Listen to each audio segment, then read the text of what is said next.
RS infotainment Elred Kumar தயாரிப்பில் விஜய் சேதுபதி சூரி இணைந்து நடிக்கும் விடுதலை பார்ட் 2 டிசம்பர் 20 முதல் திரையரங்குகளில். GT Holidays, South India's #1 travel brand. You know you are special when you're with GT Holidays. இந்தியாவில் இருக்கிற மக்களுடைய முக அமைப்பு என்கிட்ட டேட்டா இல்லை அப்படின்னு ட்விட்டர் ஃபாலோ நினைச்சதுன்னா உடனே இந்த மாதிரி ஒரு டேட்டா போட்டு அவங்களால எல்லா ரீசெண்ட் ஃபேஸ் பிக்சர் எல்லாத்தையுமே கலெக்ட் பண்ண முடியுது.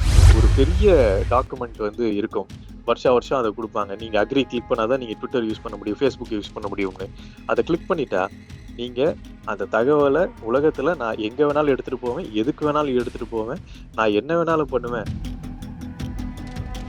Not paying for the product, the new R the product அப்படின்னு சொல்லுவாங்க இல்லையா? ஸோ இது எப்படி அப்படின்னா, நம்ம ஃபேஸ்புக்கு, அப்புறம் இன்ஸ்டாகிராம், அப்புறம் ட்விட்டர் போன்ற தளங்களை நம்ம பே பண்ணாமல் தான் நம்ம ஃப்ரீயாக ஓப்பன் பண்ணுறோம், ஃப்ரீயாக யூஸ் பண்ணிகிட்டே இருக்கோம். அதுக்கப்புறம் நம்ம ஒரு ட்ராப் மாதிரி நம்ம அதில் விழுந்துடுறோம். எண்ட் ஆஃப் த டே ஃபேஸ்புக்கோ ட்விட்டரோ இது எல்லாமே ஒரு அட்வர்டைஸ்மெண்ட் பிளாட்ஃபார்ம் தான். அப்படிதான் அவங்க சொல்லிக்கிறாங்க. நாங்கள் ஒரு அட்வர்டைஸ்மெண்ட் நிறுவனம் தான்ன்றது தான் அவங்க உண்மையை தான் சொல்கிறாங்க. நமக்கு நம்ம சோஷியல் மீடியா, அது ஒரு சோஷியல் மீடியா பிளாட்ஃபார்ம், நம்ம சமூகமாக எல்லாம் ஒன்றா சேர்ந்து இருக்கிறதுக்கு ஒரு பிளாட்ஃபார்ம் அப்படின்னு பார்க்குறோம். அவங்க அப்படி பார்க்கல. இந்த கால் நீ ரொம்ப பேசுற, இந்த கால் நீ கட் பண்ணு, இது தேவையில்லாம பேசுற, நீ இதுக்கு மேல பதில் சொல்லாத அப்படின்னு சொல்லிட்டு உங்களுக்கு அது பேசிக்கிட்டே இருக்கும், இன்ஸ்ட்ரக்ஷன் கொடுத்துக்கிட்டே இருக்கும். அப்ப அந்த வேலைகள்லாம் எப்படி மாறுதுன்னா, நம்ம அசிஸ்டண்டா பயன்படுத்துறதுக்கு பதிலா அது நம்மள அசிஸ்டண்டா பயன்படுத்துற அளவுக்கு பயன்படுத்திட்டு இருக்காங்க, முயற்சி பண்ணிட்டு இருக்காங்க. இன்னும் குறிப்பாக நக்கீரன் நேயர்களுக்கு வணக்கம். சமீபத்துல அமெரிக்காவில் இந்திய அமெரிக்க வம்சாவளியான சுச்சீர் பாலாஜி அப்படின்ற ஒரு சாஃப்ட்வேர் இன்ஜினியர் தற்கொலை பண்ணிக்கிட்டார். அதற்கு பின்னாடி இருக்கக்கூடிய காரணம் என்ன அப்படின்னா, அவர் 4 ஆண்டுகள் ஓப்பன் ஏஐ நிறுவனம், அதாவது இப்போ ஏஐ ரொம்ப ட்ரெண்டிங்காக போயிட்டு இருக்கு இல்லையா, அந்த நிறுவனத்தில் 4 ஆண்டுகள் பணியாற்றினார். அதற்கப்புறம் அவங்களோட அந்த காப்பிரைட்ஸ் லா வயலேட் பண்ணுறாங்க, பல்வேறு குளறுபடிகள் நடக்குது அப்படின்ற ஒரு பேரில் அங்கிருந்து வேலையை விட்டு வெளியில் வந்துடுறார். இந்த சமயத்தில் தான் வேலையில் விட்டு வெளியே வந்த கொஞ்ச நாள்லேயே அவர் தற்கொலை பண்ணிக்கிறார். அவர் தற்கொலைன்னு சொன்னப்பட்டாலுமே அதற்கு பின்னாடி யாரெல்லாம் காரணமா இருக்காங்க அப்படின்ற கேள்வி பெருசா எழுதிருக்கு. அவர் ஒரு ஐடி ஊழியர் இல்லையா? ஸோ இதை நம்ம சென்னையில் இருக்கக்கூடிய ஐடி ஊழியர்களோட சங்கத்தோட பொதுச் செயலாளர் திரு அழகநம்பி வெல்கினோட இன்னைக்கு நம்ம கலந்துரையாட இருக்கோம். அவரை நாம் இன்னைக்கு வரவேற்கலாம். வணக்கம் சார், உங்களோட நேரத்துக்கு ரொம்ப நன்றி. சார், இப்போ சொன்னது போலயே இந்த சுச்சீர் பாலாஜியோட இறப்புக்கு உங்களோட பேசிக் அப்சர்வேஷன் என்ன சார்? ஏன்னா ஒரு பக்கம் தற்கொலைன்னு சொன்னாலுமே இன்னொரு பக்கம் அதுக்கு பின்னாடி யாரெல்லாம் இருக்காங்க அப்படின்ற ஒரு கேள்வி எழுந்திருக்கு இல்லையா? ஒரு ஐடி சங்கத்தோட நிர்வாகியா உங்களோட பார்வை என்னதுல? மிக முக்கியமாக நாங்கள் சங்கமாக பார்க்கிறது, எந்த ஒரு உயிரிழப்பும் அந்த உயிரிழப்புக்கு பின்னாடி இருக்கிற ஒரு ஸ்ட்ரெஸ்ஃபுல் லைஃப் ஐடியில், அந்த ஸ்ட்ரெஸ்ஃபுல் லைஃபு, அந்த அது கிரியேட் பண்ற மன அழுத்தம், அந்த மன அழுத்தத்தை சரியான முறையில் கையாளுறதுக்கு தேவையான வழிமுறைகள் இருக்கா இல்லையா அப்படின்ற ஒரு தேவையற்ற இல்லைன்னா ஒரு முறையற்ற இப்ப வேலை சிச்சுவேஷன்ல தான் ஐடி ஊழியர்கள் இருந்து வருகிறோம். இது எல்லா நாடுகள்லயும் இப்படிதான் இருக்கு. குறிப்பாக இந்த பர்டிகுலர் கேஸ்ல இவர் ஒரு இன்டர்னாக வேலை செஞ்சிருக்கிறாரு. ஒரு முழு நேர ஊழியராகவே இல்லை, பட் இன்டர்னாவே வேலை செஞ்சிருக்க போது பல்வேறு இஷ்யூஸை அவர் பார்க்குறாரு, பேசுறாரு. அது இந்த சமூகத்துக்கும் இந்த நிறுவனங்கள் சொல்லக்கூடிய விஷயங்களுக்கும் சமூகத்துக்கு எதிராக இருக்கு. இந்த விஷயங்கள் நிறுவனங்கள் பேசுறது உண்மையற்றதாக இருக்கு அப்படின்றத பல இடங்கள்ல அதை பத்தி எழுதுறாரு, பேசுறாரு. அதை வெளியில சொல்லிக்கிட்டே இருக்காரு. இதற்கு ஒரு விதத்துல அவரும் பங்காக இருக்கிறது அப்படின்றது அதெல்லாம் ஒரு பெரிய மன அழுத்தத்தை உருவாகி இருக்கலாம். ஆனால் அங்க இருக்கிற இன்வெஸ்டிகேஷன் எதுவும் கண்டுபிடிக்கல அப்படின்னு சொல்றாங்க.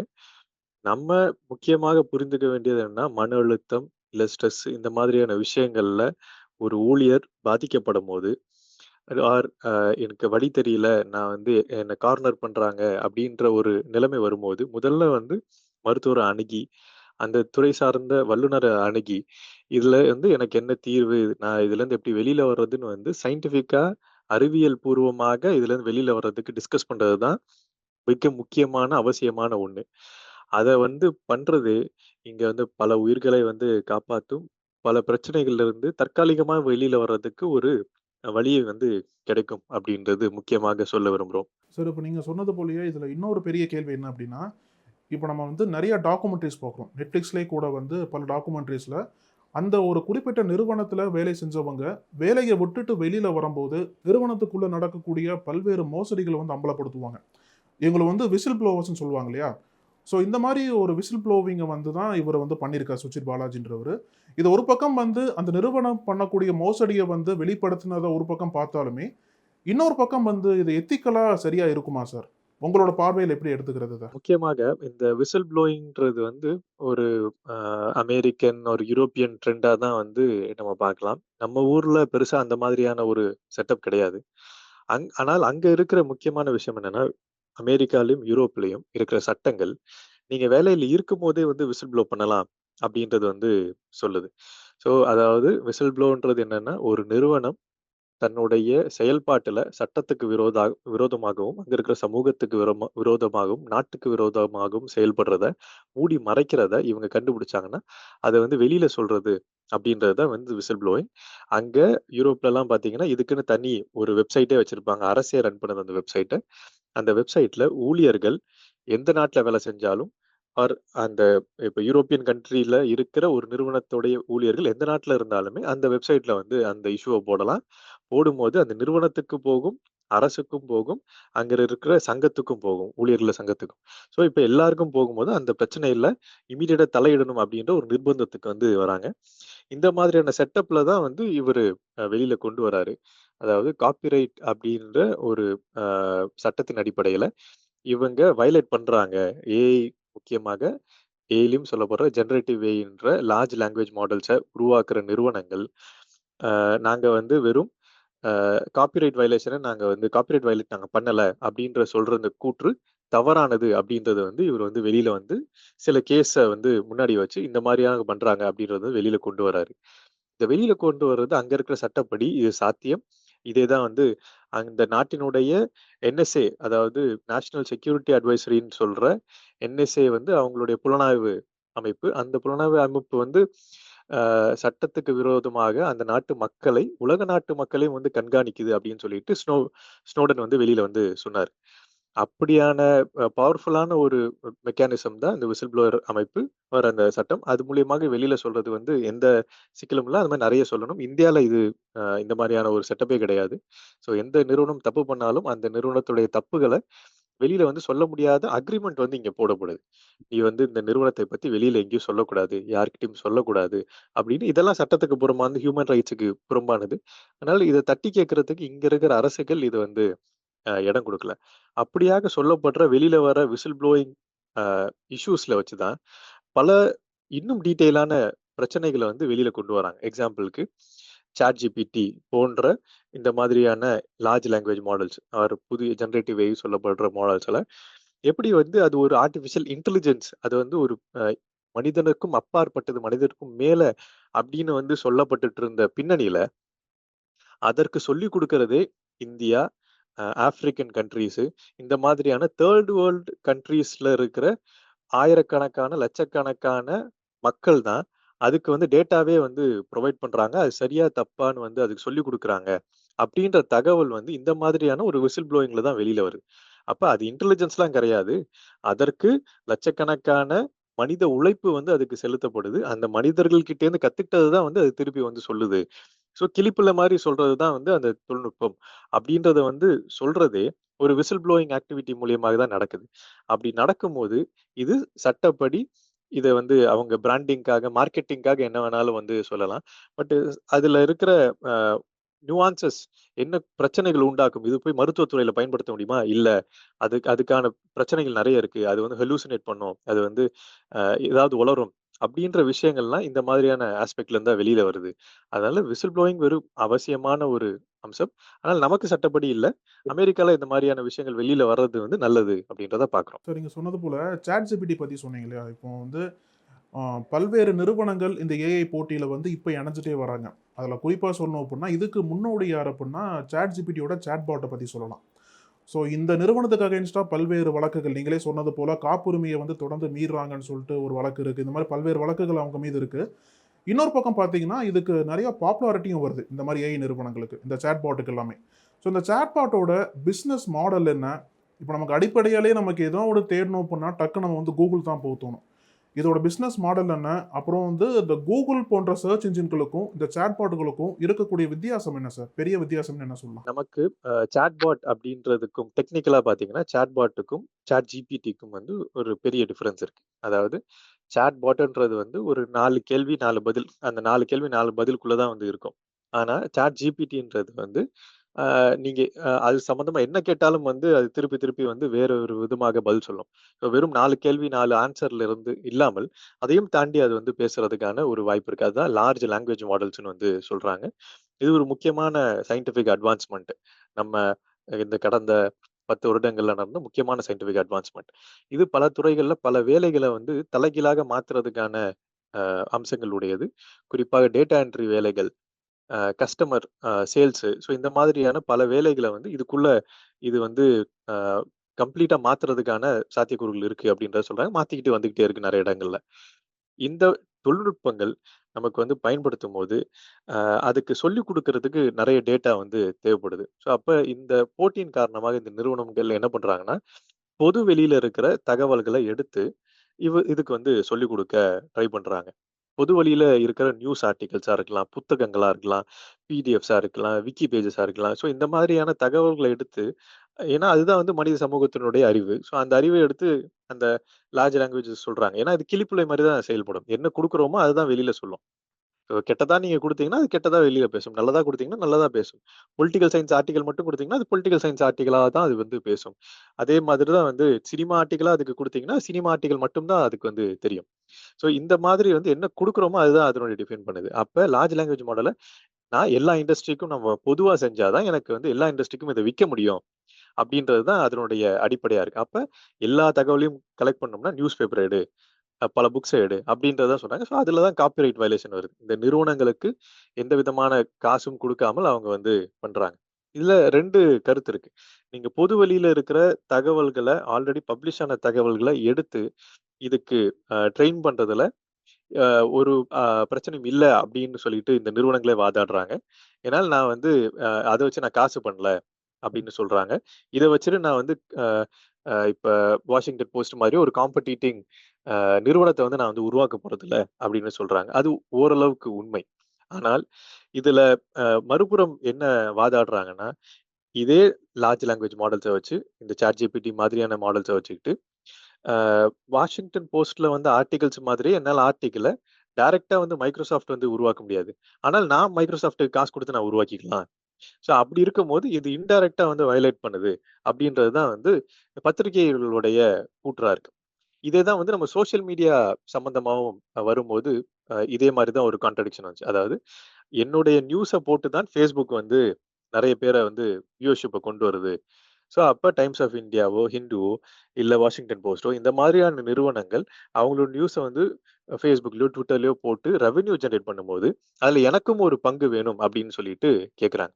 ஸோ இந்த பங்குக்கான சண்டை வந்து ஒரு புறம் நடந்துட்டு இருக்கும்போது, இன்னொரு முக்கியமான விஷயம் நம்ம வந்து இதுல பார்க்க வேண்டியது, இந்த காப்பிரைட் டேட்டா அ அதுல இன்னொரு அம்சம் என்னன்னா, Facebookஓ ஒரு மெட்டா, Facebook பின்னாடி இருக்கிற மெட்டா, Google, Microsoft இந்த மாதிரியான பெரும் நிறுவனங்கள் தான் இந்த வந்து லார்ஜ் லாங்குவேஜ் மாடல்ஸ உருவாக்குறாங்களே. ஏனால், இவங்க ஆல்ரெடி வந்து பல டெராபைட்ஸ் ஆஃப் டேட்டா மேல இவங்க வந்து இவங்கள சொத்தா வந்து வச்சிருக்கிறாங்க.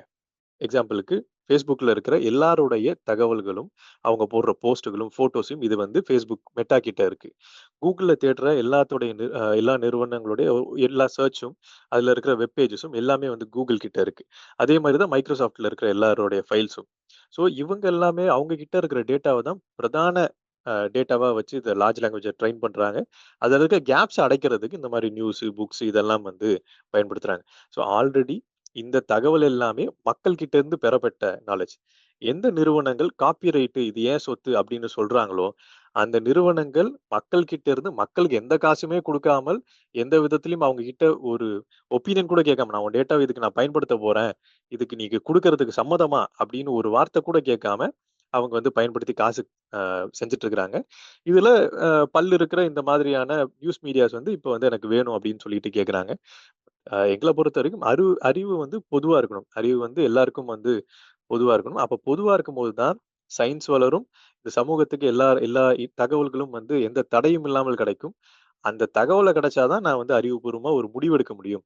அந்த பட்சத்துல இந்த காப்பிரைட்டுக்கான சண்டையை குறிப்பாக இந்த லார்ஜ் லாங்குவேஜ் மாடல்ஸுக்கு இத வந்து அரசாங்கம் வந்து அலோவ் பண்ணக்கூடாது. அதே மாதிரி நிறுவனங்களும் அ இது என்னோட இது மோனோபோலி ஹோல்ட் பண்றத இத வந்து அலோவ் பண்ணக்கூடாது. ஏனால் இந்த காசு எப்படி இவங்க செய்றாங்க? மெட்டா மைக்ரோசாஃப்ட் வந்து ChatGPTய வந்து வாங்குச்சு. அது வந்து உருவாக்கல. ஓப்பன் ஏஐ கிட்டேருந்து அது வந்து $2 பில்லியன் குடுத்து வாங்குது. வாங்கி ஒவ்வொரு ரிக்வெஸ்ட்டுக்கும் அத வந்து பயன்படுத்தும்போது, ஒவ்வொரு ரிக்வெஸ்ட்டுக்கும் அது வந்து இத்தன டாலர்ஸ் வந்து நீங்க குடுக்கணும் அப்படின்னு சொல்லிட்டு பயனாளர்கள் கிட்டேருந்து வந்து பயன்படுத்துது. அப்ப பயனாளர்கள் கிட்டேருந்து அது வாங்குற காசு, ஒரே ஒரு வாட்டி செஞ்ச ChatGPTக்கு அவங்க பல லட்சம், பல கோடி ரிக்வெஸ்ட்டுகளுக்கு வந்து காசு வாங்குறாங்க. ஸோ இப்படி வாங்கும்போது, அந்த அ ப்ராஃபிட் வந்து கன்னாபின்னான்னு வந்து வருது. அந்த கன்னாபின்னான்னு ப்ராஃபிட்ல பங்குக்கு தான் வந்து சண்டை போட்டுக்கிறாங்க. ஸோ இந்த பிசினஸ் மாடல அரசும் பண்ணலாம். அரசும் வந்து அவங்க அரசுகிட்ட இல்லாத டேட்டா கிடையாது. அரசுகிட்ட இல்லாத புக்ஸ் கிடையாது.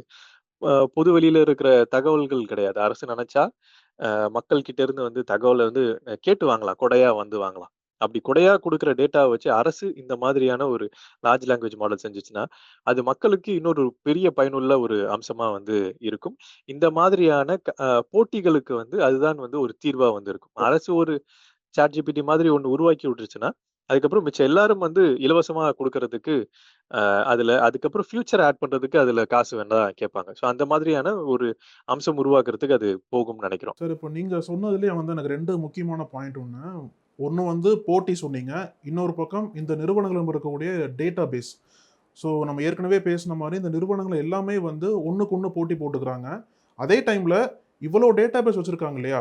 ஸோ இந்த டேட்டாபேஸ் இந்த தனி மனித சுதந்திரத்த இந்த நிறுவனங்கள் அவங்களோட போட்டியின் காரணமாக எப்படியெல்லாம் மீறுது? அந்த மீறதுனால வரக்கூடிய பாதிப்புகள்லாம் என்ன சார் தனி மனிதர்களுக்கெல்லாம்? இப்ப எக்ஸாம்பிளுக்கு நம்ம Twitterல பார்த்தீங்கன்னா, Twitterல வந்து சில ரீசென்ட்டா வந்து போஸ்ட் நீங்க நெறைய பார்க்கலாம். அதாவது அ என்னுடைய நீங்க 2025க்குள்ள நீங்க வந்து உங்களுடைய அ போஸ்ட்ட வந்து உங்களுடைய ரீசென்ட் பிக்சர நீங்க வந்து போடலன்னா, 2024 முடியறதுக்குள்ள நீங்க போடலன்னா, 2025ல உங்களுக்கு வருஷம் வந்து நல்லாவே இருக்காது. அப்படின்னு வந்து அ பாப்புலர் அக்கவுண்ட்ஸ் வந்து இந்த மாரி ட்வீட்ட போட்டுருவாங்க. அவங்கள ஃபாலோ பண்றவங்க உடனே என்ன பண்ணுவாங்க, நெறைய வந்து அ இது என்னுடைய பிக்சர்ன்னு சொல்லிட்டு லைனா வந்து Twitterல வந்து ஒரு த்ரெட் வந்து ஃபார்ம் ஆகும்.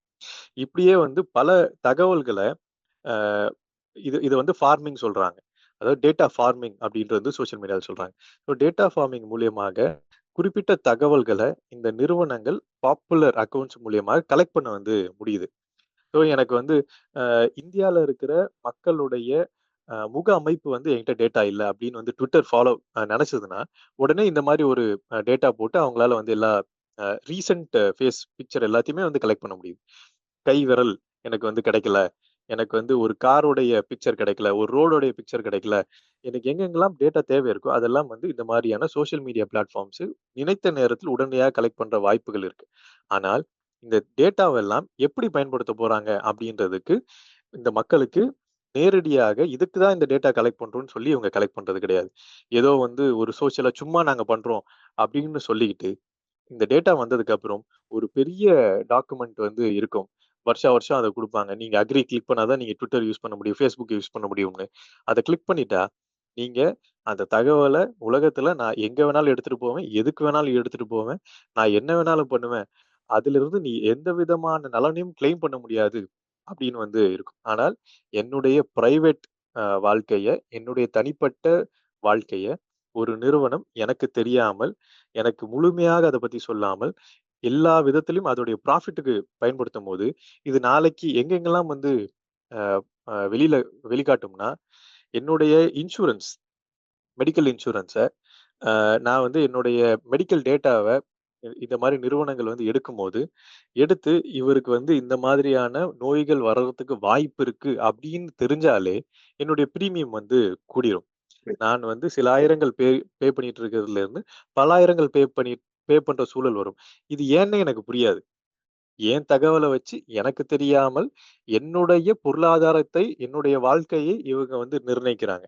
ஸோ அப்படி இருக்கும்போது, இந்த நிறுவனங்கள் பண்ற இந்த பிரைவசி வயலேஷன்லாம் ரொம்ப சீரியஸான விளைவுகளை ஏற்படுத்தக்கூடிய அம்சங்களா இருக்கு. இதற்கு இதற்கு தான் இந்தியா மாரியான நாடுகள்ல நம்ம டேட்டா புரொடெக்ஷன் ஆக்ட் வந்து வேணும் அப்படின்றது வந்து கேட்டிருந்தாங்க.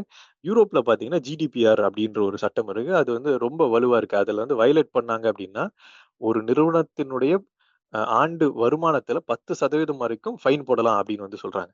இந்தியால அந்த மாரி ஒண்ணுமே கிடையாது. நமக்கு வந்து மக்களுடைய உரிமையை பாதுகாக்கிறதுக்கோ, உரிமை இருக்குன்னு சொல்றதுக்கோ, நம்மளுடைய சட்டங்கள் டேட்டா பொறுத்தவரைக்கும் ஒண்ணுமே கிடையாது. சமீபத்துல ஒரு சட்டம் கொண்டு வந்தாங்க. அதுல கூட மக்களுக்கு உரிமை ஒண்ணுமே கிடையாது அப்படின்றது தான் அந்த சட்டமுடைய முக்கியமான அம்சமே. நிறுவனங்கள் எப்படி வேணா எடுத்துக்கலாம். அரசு அதுக்கு ஃபெசிலிட்டேட் பண்ணணும் மக்களுடைய டேட்டாவ எடுத்துக் குடுக்கிறது. அப்படின்றது தான் அந்த சட்டங்களுடைய கிரக்ஸா இருக்கு. இந்த பின்னணியில இது ஒரு பெரிய இஷ்யூ. பேசப்படாத இஷ்யூவா இருக்கு. இன்னும் நிறுவனங்களுக்குள்ள எப்படி வந்து கண்காணிக்கப்படுறாங்க, அந்த தகவல்கள எப்படி வந்து எம்ப்ளாயீஸ் உடைய தகவல்கள எப்படி யூஸ் பண்றாங்க. இதெல்லாம் வந்து கோவிடுக்கு அப்புறம் ஒரு முக்கியமான பிரச்சனையா இருக்கு. பட் இதில பேசப்படாத பிரச்சனையா வந்து வந்துகிட்டே இருக்கு. ஸோ இப்போ நீங்கள் சொன்னதுல எனக்கு ஒரு ஒரு சின்ன பாப்புலர் சேயிங் ஒன்று இருக்குது, அதை உங்கள்கிட்ட சொல்லலான்னு பார்க்குறேன். If you are not paying for the product then you are the product அப்படின்னு சொல்லுவாங்க இல்லையா?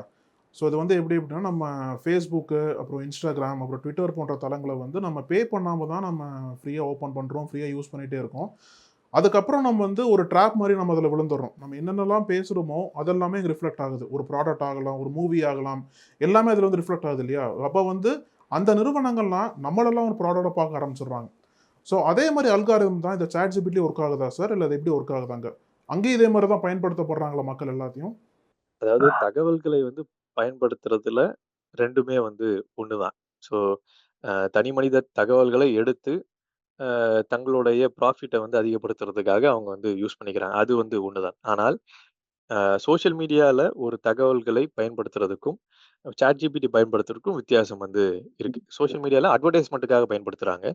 இங்க வந்து லார்ஜ் லாங்குவேஜ் மாடல ட்ரெயின் பண்றதுக்காக வந்து பயன்படுத்துறாங்க. எண்ட் ஆஃப் த டே Facebookஓ, Twitterஓ இது எல்லாமே ஒரு அட்வர்டைஸ்மென்ட் பிளாட்ஃபார்ம் தான். அப்படிதான் அவங்க சொல்லிக்கிறாங்க. நாங்க ஒரு அட்வர்டைஸ்மென்ட் நிறுவனம் தான்ன்றது தான் வந்து அவங்க உண்மைய தான் சொல்றாங்க. நமக்கு வந்து நம்ம சோசியல் மீடியா அது வந்து ஒரு சோசியல் மீடியா பிளாட்ஃபார்ம். நம்ம சமூகமா எல்லாம் ஒண்ணா சேர்ந்து இருக்கிறதுக்கு ஒரு பிளாட்ஃபார்ம் அப்படின்னு பார்க்குறோம். அவங்க அப்படி பார்க்கல. அவங்களுடைய ஆண்டு அறிக்கையிலேயே நாங்க வந்து எங்களுடைய சக்சஸ் ரேட்டே வந்து அட்வர்டைஸ்மென்ட் இன்கிரீஸ் பண்றது தான் வந்து சொல்றாங்க. பிரதான வேலை அதுதான். அப்படின்னு சொல்லும்போது அவங்க வந்து அதுல தெளிவா இருக்காங்க. நமக்கு வெளியில வரும்போது அது மூடி மறைக்கப்படுது. சோசியல் மீடியா பிளாட்ஃபார்ம் அப்படின்னு வருது. அட்வர்டைஸ்மென்ட் பிளாட்ஃபார்முக்கு பதிலா. அதனால லார்ஜ் லாங்குவேஜ் மாடல்ஸோ என்னன்னா, நீங்க எவ்வளவுக்கு எவ்வளவு தகவல்கள் குடுக்குறீங்களோ, அவ்வளவுக்கு அவ்வளவு அது வந்து வரும்.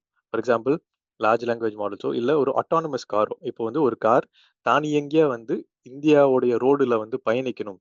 அப்படின்றது தான் ஃபியூச்சர். அதான் டெஸ்லா இதெல்லாம் வந்து பேசிட்டு இருக்கிறாங்க. அதுவும் ஏஐ தான். ஸோ அந்த மாரி ஒரு ஏஐக்கு நீங்க வந்து என்னெல்லாம் வந்து சொல்லிக் குடுக்கணும்னா, இதுதான் காரு. கேமரால பார்க்கும்போது இதுதான் கார். இதுதான் மனிதர். இப்படிதான் நடப்பாங்க. கார் இப்படிதான் போகும். லெஃப்ட்ல போகும், ரைட்ல போகும். திடீர்னு பிரேக் அடிக்கும். அதே மாதிரி மரங்கள் இதுதான். இதுதான் நடுவுல இருக்கிற ரோடு பள்ளம். இதெல்லாம் அதுக்கு சொல்லிக் குடுத்தா தான், அது திறன்பட இந்தியா மாரியான ரோடுகள்ல வந்து ஓட்ட முடியும். தன்னிச்சையாக. அதை சொல்லிக் குடுப்பதற்காக இந்த தகவல்கள் எல்லாம் வந்து பயன்படுத்தப்படுது. அதெல்லாம் சொல்லிக் குடுக்கறதுக்கு உங்களுக்கு வந்து இப்ப ஒரு இடத்துல வந்து நான் போறேன். நான் போகும்போது நான் கார்ல போகும்போது ஒரு வீடியோ எடுக்கிறேன். அந்த வீடியோவ அவங்க வந்து பயன்படுத்திப்பாங்க.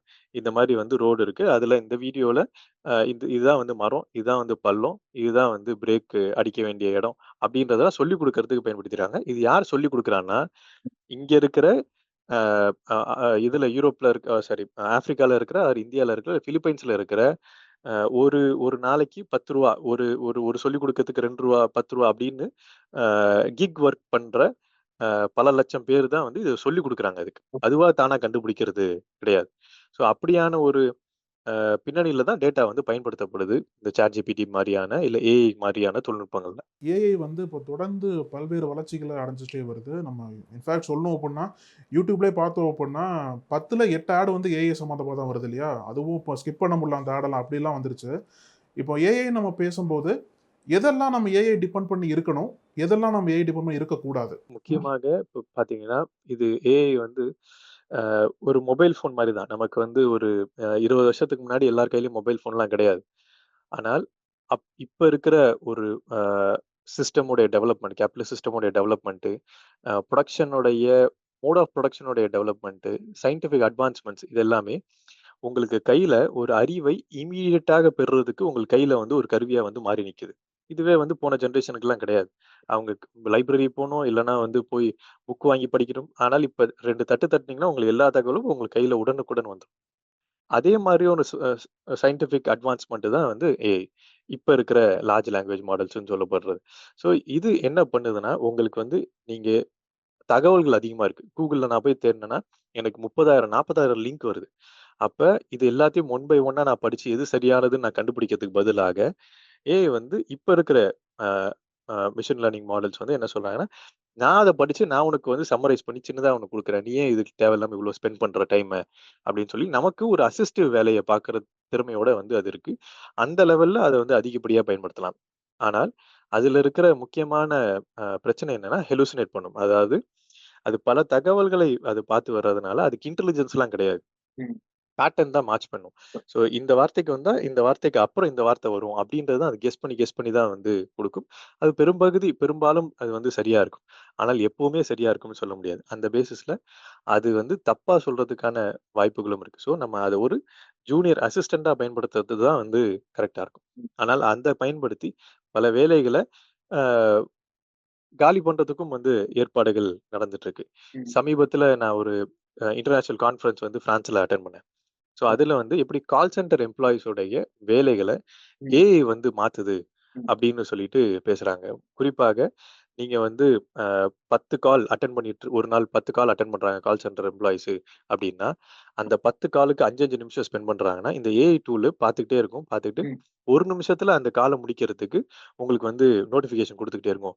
இந்த கால் நீ ரொம்ப பேசுற, இந்த கால் நீ கட் பண்ணு, இது தேவையில்லாம பேசுற, நீ இதுக்கு மேல பதில் சொல்லாத அப்படின்னு சொல்லிட்டு உங்களுக்கு அது பேசிக்கிட்டே இருக்கும். ம். இன்ஸ்ட்ரக்ஷன் குடுத்துக்கிட்டே இருக்கும். ம். அப்ப அந்த வேலைகள்லாம் எப்படி மாறுதுன்னா, ம். நம்ம அசிஸ்டன்ட்டா பயன்படுத்துறதுக்கு பதிலா, அது நம்மள அசிஸ்டன்ட்டா பயன்படுத்துற அளவுக்கு கரெக்ட். வந்து பயன்படுத்திட்டு இருக்காங்க.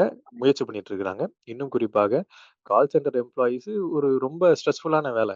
ம். கால் பண்ணி கஸ்டமருக்கு திட்டுவாங்க. எல்லாத்தையும் ஆமா. வாங்கிக்கணும். என்ன மூட்ல அவன் இருப்பான்னு தெரியாது. கண்டிப்பா பிரச்சனைக்காக தான் பெரும்பாலும் கால் பண்ணுவாங்க. அப்படி கன்னா பின்னான்னு திட்டும்போதும், நீங்க வந்து எமோஷனலா சிரிச்சுக்கிட்டே பதில் சொல்லணும் அப்படின்னு சொல்றாங்க. இப்ப அந்த எம்ப்ளாயீஸோட எமோஷன்ஸ வந்து கண்ட்ரோல் பண்றதுக்கு இந்த ஏஐ யூஸ் பண்றாங்க. ம். எமோஷன்ஸ கண்ட்ரோல் பண்றதுன்னா, நான் கால் ம். சென்டர் எம்ப்ளாயி நான் கோவப்பட்டேன்னா, "நீ வந்து கோவப்பட்ட. அதனால உனக்கு பதிலா நான் பதில் சொல்லிக்கிறேன்" அப்படின்னு சொல்லி என்னோட வாய்ஸ்ல அதுவே பதில் சொல்ல ஆரம்பிக்குது ம். அப்படின்னு வந்து சொல்றாங்க. அப்ப படிப்படியாக என்னை மாற்றுறதுக்கு அங்க வந்து தொழில்நுட்பம் வந்து உருவாகிட்டே இருக்கு. என்ன மாதிரி பேசுறதுக்கு என்ன வச்சே வந்து ட்ரெயின் பண்றாங்க. அப்படின்ற குற்றச்சாட்டுக்கெல்லாம் வந்து வைக்கப்படுது. அதுவும் எமோஷன்ஸே இல்லாமல் ம். ஒரு மனிதர் வந்து எப்படி வந்து இந்த சமூகத்துல இருக்க முடியும்? அதாவது ஹியூமன் டு ஹியூமன் போயிட்டு மிஷின் டு ஹியூமன் மாரி ஆயிருச்சு இப்போ. ஆமா. ம். அதையும் என்ன வச்சே வந்து அத உருவாக்குறாங்க. இப்ப ம். இதெல்லாம் வந்து பார்க்கும்போது, இந்த தொழில்நுட்பம் தப்பா பதில் சொல்லும் தெரியுது. அதனால அ இந்த வேலைகள்லாம் முழுமையாக குடுத்துற முடியாதுன்னு தெரியுது.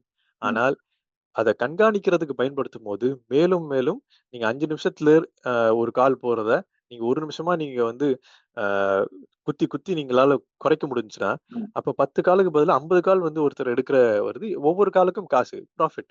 ஸோ இதெல்லாம் வந்து ஒரு மிக முக்கியமான பிரச்சனைக்கு இட்டு செல்லும். இதனால ஆமா. ஏற்பட போகிற மன அழுத்தமோ, ஸ்ட்ரெஸ்ஸோ இதெல்லாம் வந்து பேசுறதுக்கு இன்னும் இடமோ இத பத்தி பேசுறதுக்கு நபர்களும் வந்து பெருசா இல்ல. ஸோ நீங்க வந்து ஐடியோட முக்கியமான யூனியனோட நிர்வாகியா இருக்கீங்க.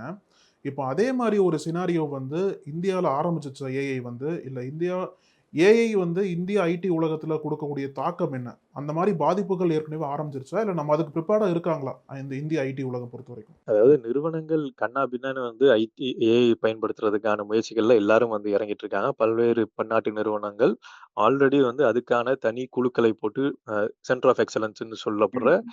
அ அந்த ஏஐ மட்டுமே வேலை செய்யற, அதுல வந்து திறனை வந்து வளர்த்துக்கிறதுக்கான எல்லா ஏற்பாடுகளுக்குள்ளயும் வந்து ஆல்ரெடி வந்து போயிட்டாங்க. இத வந்து இன்னும் பெரிய லார்ஜ் ஸ்கேல்ல அடாப்ட் பண்றதுக்கு, அத பயன்படுத்துறதுக்கான முயற்சிகள்ல தான் வந்து இப்ப இருக்கிறாங்க.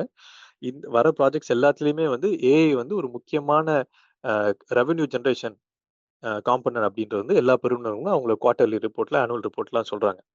இப்படி இருக்க சூழல்ல ஏஐ வந்து வேலைகள வந்து இம்பாக்ட் பண்ணுது. அதனால வந்து ஒரு பெரிய அ ஜாப் சேஞ்சஸ் வந்து வரப்போகுது அப்படின்றதெல்லாம் வந்து நமக்கு ஆல்ரெடி நடந்துட்டு இருக்கு. ம். இதுல இந்த ஜாப்ஸ் வந்து மாறும்போது, வேலை இழப்பு ஏற்பட்டதுன்னா, இல்ல என்னுடைய ஸ்கில்ல வந்து நான் வந்து மாத்தணும். ஓகே. நான் இப்ப வந்து ஏஐ இல்லாத ஒரு வேலையில இருக்கேன். திடீர்னு ஏஐ தெரிஞ்சுக்கணும். அது தெரிஞ்சுக்கிட்டா எனக்கு வேலை பாதுகாப்பு அதிகம் அப்படின்னு நினைக்கும்போது, அதுக்கு பல 40,000, 50,000, 1,00,000 இப்படின்னு வந்து கன்னா பின்னான்னு வந்து செலவாகுது. ஸோ அதுக்கு வந்து அரசு அ ஃப்ரீயா இவங்களுக்கு ஒரு ட்ரைனிங் குடுத்தாங்கன்னா, பாதிக்கப்படுற மக்களுக்கு ட்ரைனிங் குடுத்தாங்கன்னா, அது வந்து ஒரு பெரிய லெவலுக்கு வந்து இம்பாக்ட் கிரியேட் பண்ணும். ஜாப் செக்யூரிட்டி இதெல்லாம் வந்து பெட்டரா இருக்கும். ILO அ 3 வருஷத்துக்கு முன்னாடி என்ன இன்டர்நேஷனல் லேபர் ஆர்கனைசேஷன் என்ன சொல்லியிருந்தாங்கன்னா, இந்தியால 58% மக்களுக்கு இப்போ வரப்போற தொழில் புரட்சியில அவங்களுக்கு வந்து வேலையே இருக்காது. அந்த மாதிரியான அ கேப் வந்து இருக்கு. திறனுக்கும், அவங்களுடைய அறிவுக்கும், இப்ப வரப்போற தொழில்நுட்பத்துக்கும்.